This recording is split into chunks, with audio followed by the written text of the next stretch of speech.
right, we're gonna start the commentary track now.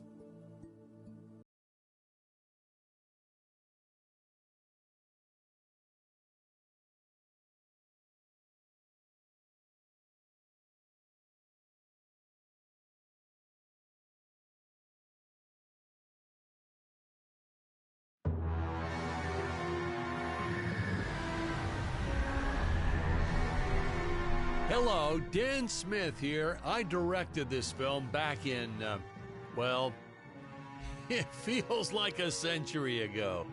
Yeah. The studio asked me to provide a commentary track for the DVD release. And wham! Straight into the action. No fluff or anything. That's what we did back then. Crash-landed ship. Out pops our hero, the fearless Dick Starspeed.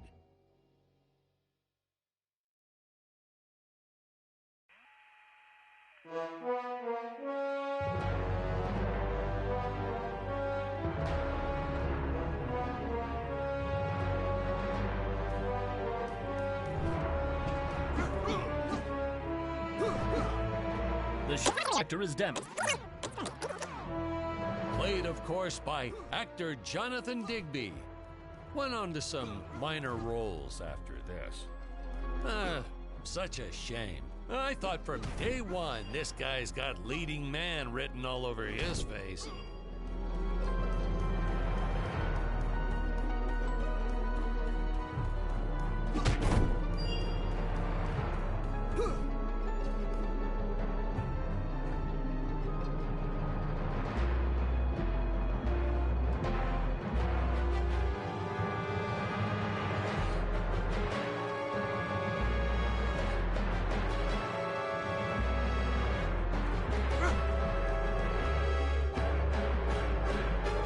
Greetings, citizens of... Probably shouldn't have had Dick draw his weapon when he was talking about peas. Well, maybe one day we'll go back and CG it into a sandwich or something instead. Ha! Just kidding. And this is what people pay to see. A no-name middle-aged B-list actor duking it out with stuntmen in costumes. Such stunning choreography. Now, the extras in those robot suits really knew how to take a punch. Oh, literally. I told Jonathan not to hold back. Give it all to him. Kick him in the nuts and bolts. And I know what you're thinking, but don't worry. We handled it responsibly. We made them all sign waivers not to sue for injuries.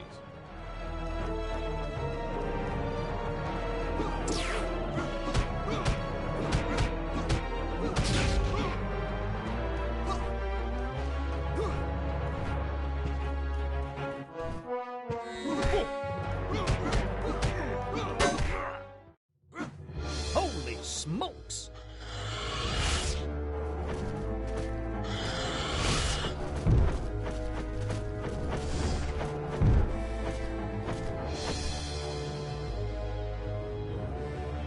If I land squarely on that grain silo, I should survive this fall unscathed. Well, I shouldn't say this now, but you could actually see the strings if you squinted hard enough.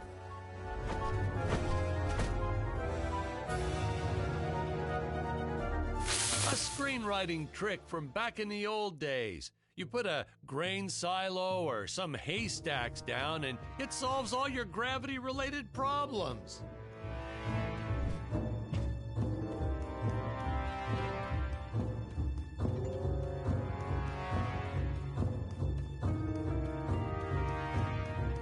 It appears some of...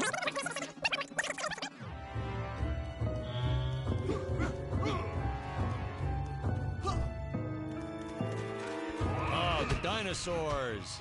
You just don't see quality stop motion like this anymore, do you? Someone actually sat there and moved them, frame by frame. Today, it'd be done with computers, but where's the artistry in that?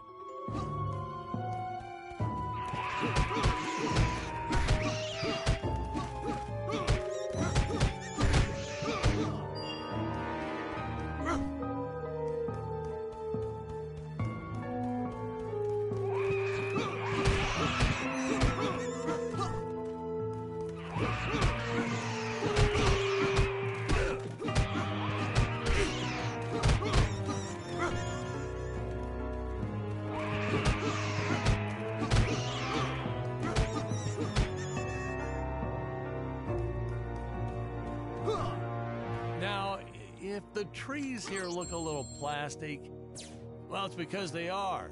I took them from the set of my last film, Vampire Island 2. We got our fair share of nasty letters from scientists complaining about our portrayal of the dinosaurs. Was news to me. Apparently, these stegosauruses weren't meat eaters. Must have preferred shellfish or something. Wow, how do they know? That's what I say.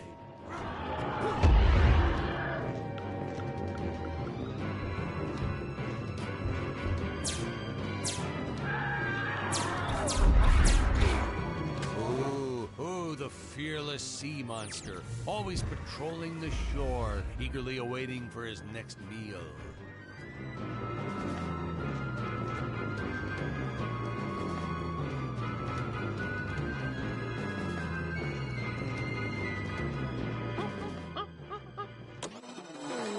As usual, the local population is defenseless. That's where our hero steps in and saves the day.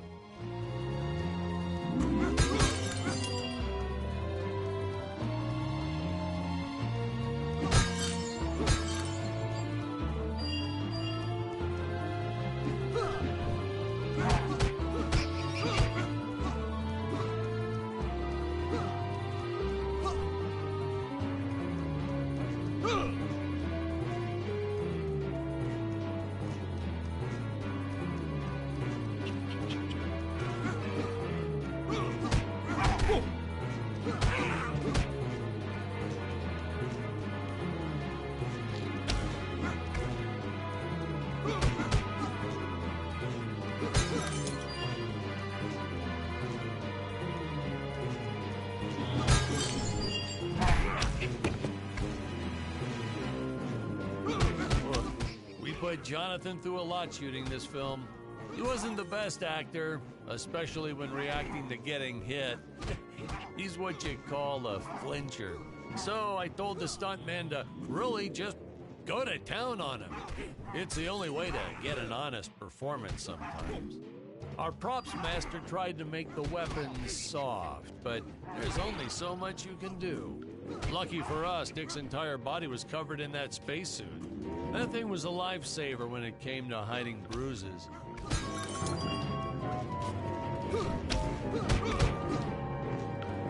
How curious.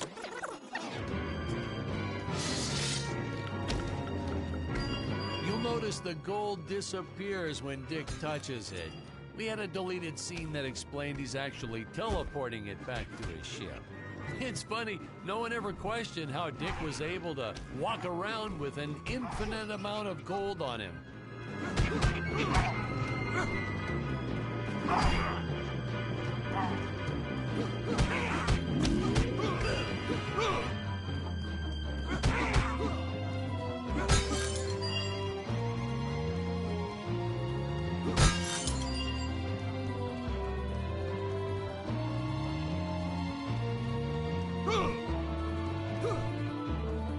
We had to redo these shots. Our first attempt was kind of a disaster. We tried using real apes, thought it'd cut down on the costume budget a bit. But have you ever tried working with apes? They are the worst actors ever. They don't sit still for a moment, and the second you take your eyes off of them, they're flinging their feces all over the place. Jonathan refused to work with them after he got well, let's just say that he had to take more than a couple of showers one day. You know, you never forget the smell of monkey poo. We steam cleaned the studio top to bottom. Still never got rid of it entirely. All through the rest of the shot, we kept finding those little surprises hiding inside various props. Boy, were those the days.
Really top-notch stop-motion effects, huh? Unfortunately, we skimped on the Dick Starspeed puppet a little. The Earthman is not for you to eat, fiend! Oh, this was groundbreaking. We had the woman rescuing the man for once. We were really ahead of our time with this scene, but well, then again, I've always been rather progressive. The studio execs didn't seem to get why it was such a big deal, though. Sorry, we don't see this as anything unusual. Ha! Of course! It's unusual. A woman would never save the man. It just doesn't happen. Not in the movies, not in real life. I don't know why we didn't get more recognition for this scene. I guess I was just a little too ahead of my time.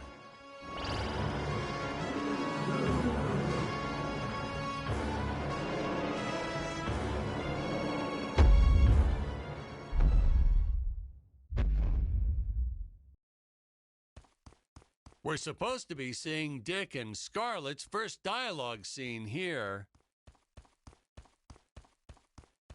Thank you for saving me, stranger.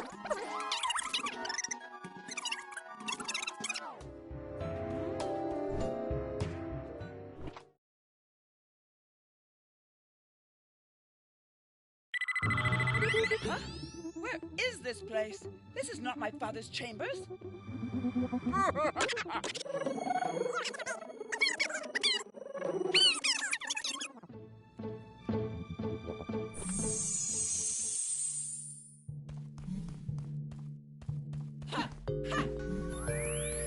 Booster usage. Jump. Wait.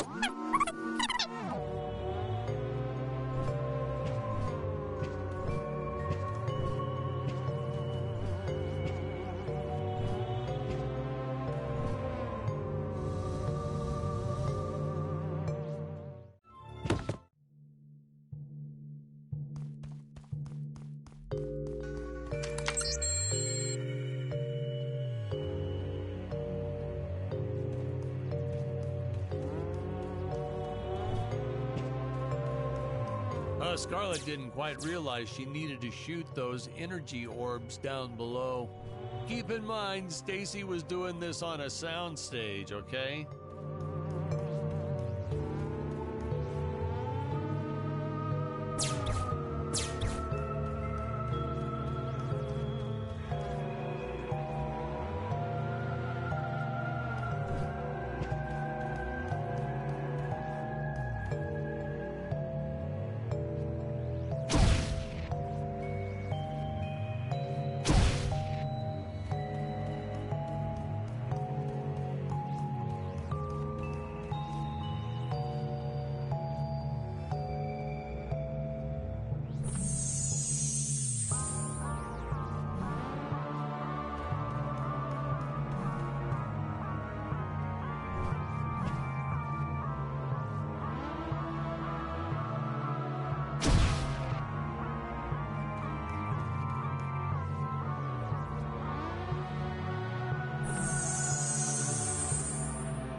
Hey, now what's going on? This...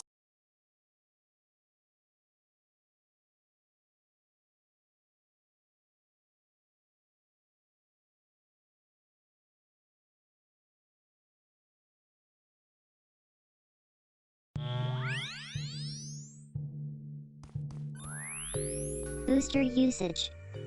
Jump. Wait. Wait.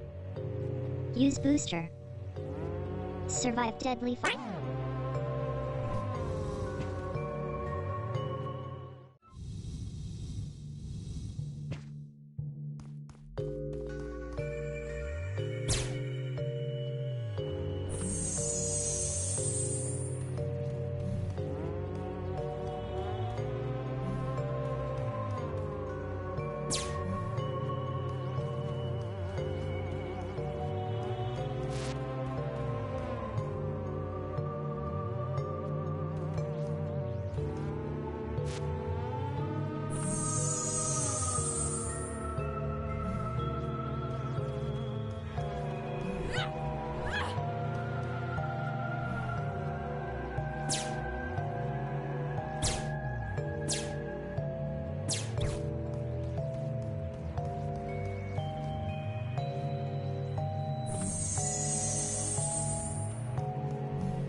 I designed this creature to reflect the human condition. Always hungry, never satisfied.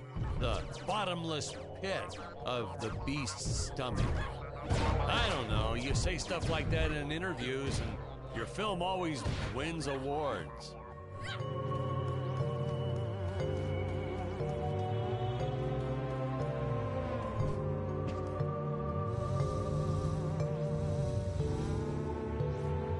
Oh yeah, another sea monster shot.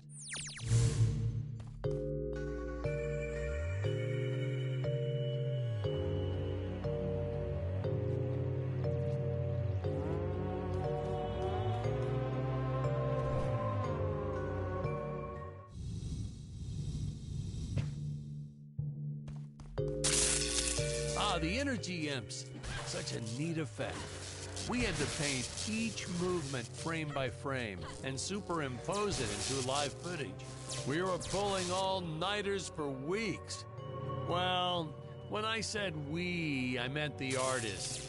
I'm pretty much useless if I don't get a solid 10 hours a night. But they were at it forever. They had to redo it all because I accidentally told them red instead of blue the first time.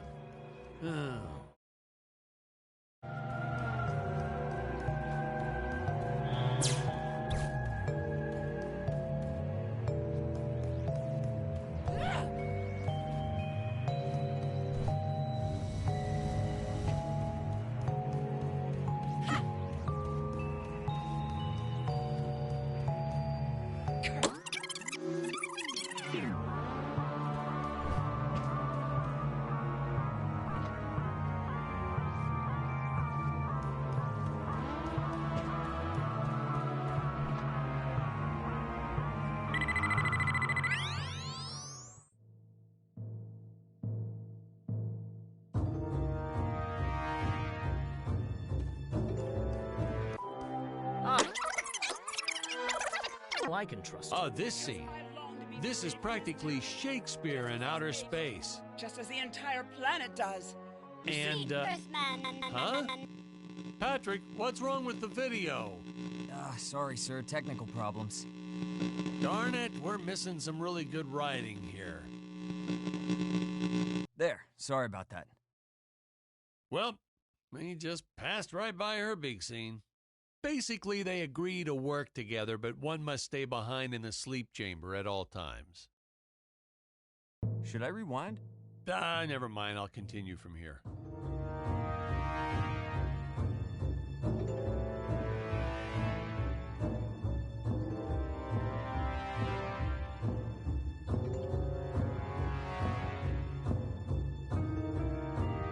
I was trying to push a new style of filmmaking. Have the hero do absolutely nothing from time to time.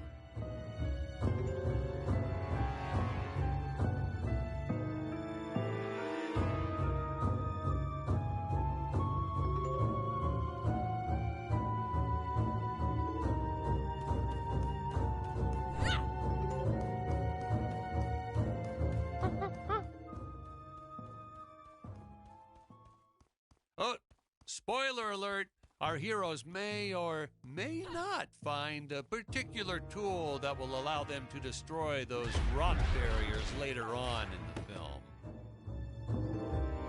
Right from the start, our budget was a little tight, even by standards back then.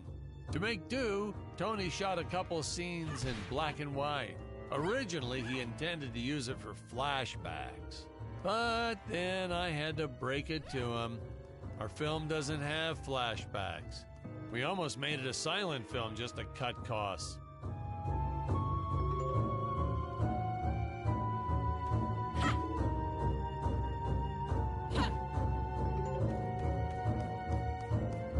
I felt it was an absolute necessity we have a T-Rex in this film, but we got this Serato thing. Oh, no, Patrick! You got the wrong...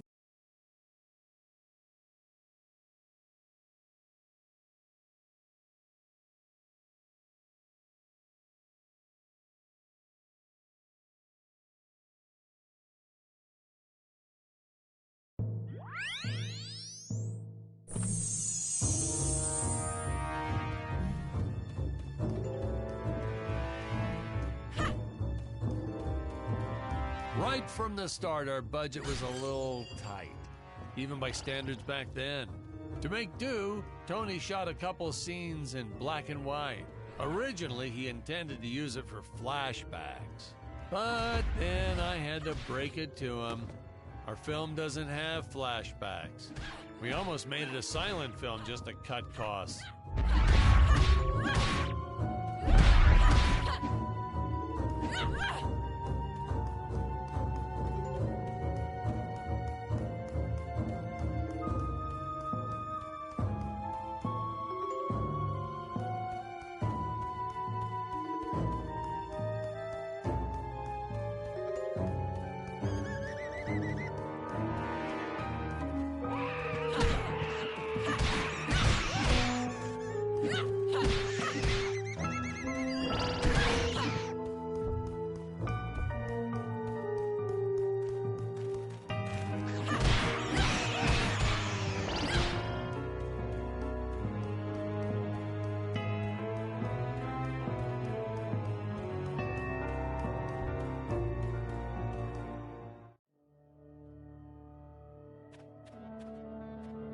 It would appear that now...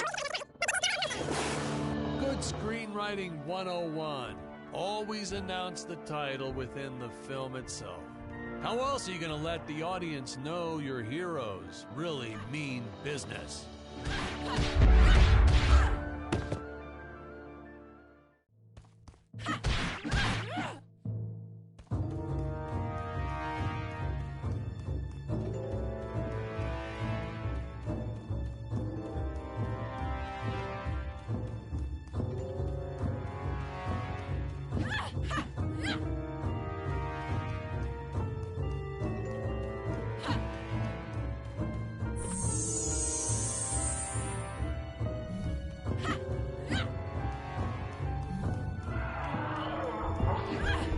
I felt it was an absolute necessity we have a T-Rex in this film, but we got this Serato thing instead. Of course, I went through the whole production thinking it was a T-Rex because, really, who can tell the difference anyway? Now, that weapon, it's just an electric shaver, but you know, I bet you'd never guess it was, would you? They look so futuristic.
I could have made use of that one at some of our meetings with the studio. Oh, you'd like to see records of where our budget went to this month? Sure, let me get that for you right now. Boom, boom. Yeah.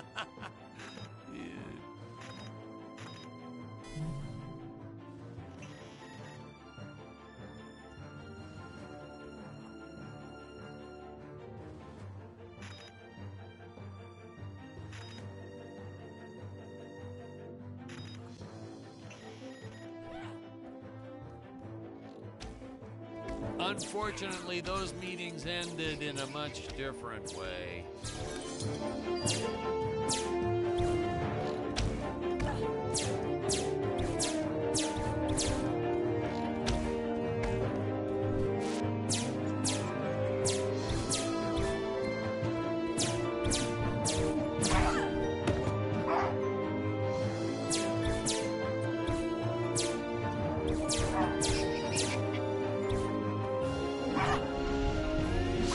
taxidermist who helped us out with these bat creatures for real cheap. He's not good. He's kind of sloppy if you want to know the truth. But that's the best part. A sloppy bat looks scarier. Oh, but you gotta sew up that sphincter. Just trust me on that one. Oh yeah, another sea monster shot.